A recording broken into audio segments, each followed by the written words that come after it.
తండ్రికి దగ్గ వారసురాలు అనిపించుకున్నది. Star director Sukumar Telugu ప్రేక్షకులతో పాటు పాన్ ఇండియా ప్రేక్షకుల్ని కూడా అలరించిన మెప్పించిన సంగతి అందరికీ తెలిసిందే.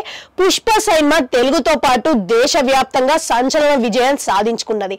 అయితే దానికి గాను బన్నీకి అంతర్జాతీయ అవార్డు కూడా లభించింది. ఇక ఇప్పుడు ప్రస్తుతం సుకుమార్ కుమార్తె అయిన సుకృతి వేణి కూడా అత్యున్నత పురస్కారం సాధించుకున్నది. అదేంటంటే ఈమె నటించిన గాంధీ తాత చెట్టు సినిమాకి ఉత్తమ నటన ప్రదర్శించినందుకు ఈమెకి దాదాసాహెబ్ పాల్కే అవార్డుని దక్కించుకున్నది. ఇక ప్రస్తుతం మంగళవారంలో జరిగిన ఢిల్లీ అవార్డు ప్రారంభోత్సవంలో ఇక ఈమెకి ఈ అవార్డు వచ్చిందనమాట. ఈ అవార్డు అందజేసిర్రు.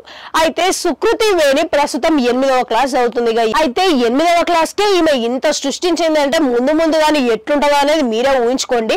ఇక ఆ ముచ్చట పక్కకు పెడితే ఇక ఈ దాదాసాహెబ్ పాల్కే అవార్డు అనేది జరంత పెద్ద విషయం అనే చెప్పాలి, గొప్ప విషయం అని చెప్పుకోవాలి. అసలుకైతే ఇక ఈ దాదాసాహెబ్ పాల్కే అవార్డుతో పాటు ఈమె ఎన్నో అవార్డులను కూడా దక్కించుకున్నదంట ఈ సినిమాతోని. ఇక ఈ సినిమా స్టోరీ ఏందనంటే పర్యావరణ పరిరక్షణ గురించి ఉన్నదంట. మంచి మెసేజ్ ఓరియంటెడ్ స్టోరీ అంట.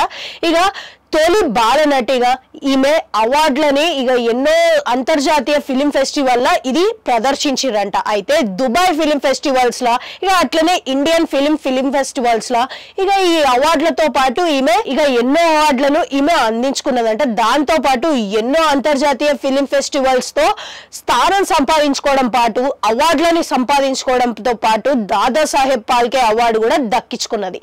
ఇక అయితే చిన్న వయసులోనే సుకృతి అసలు దాదాసాహెబ్ పాల్కే అవార్డు దక్కించుకున్నదంటే లెక్కల మాస్టర్ కి సరైన వారసురాలు అని అందరూ అంటున్నారు అనమాట. మీడియా వాళ్ళు, సోషల్ మీడియా వాళ్ళు అందరూ అంటున్నారు.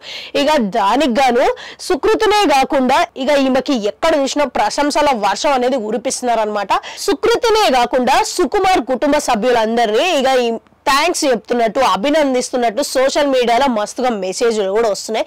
ఇక రాబోయే రోజుల్లో ముందుగా కూడా ఎన్నో మంచి సినిమాలు చేయాలని, ఎన్నో అవార్డులను అందించుకోవాలని, దక్కించుకోవాలని మనం కూడా కోరుకుందాం. ఏమంటారు? మళ్ళా మీకేదో అనిపిస్తున్నది అసలు కామెంట్ సెక్షన్ లో కామెంట్ పెట్టురి. అట్లా 4 గంట పడుతుంది, అది కూడా నొక్కురి.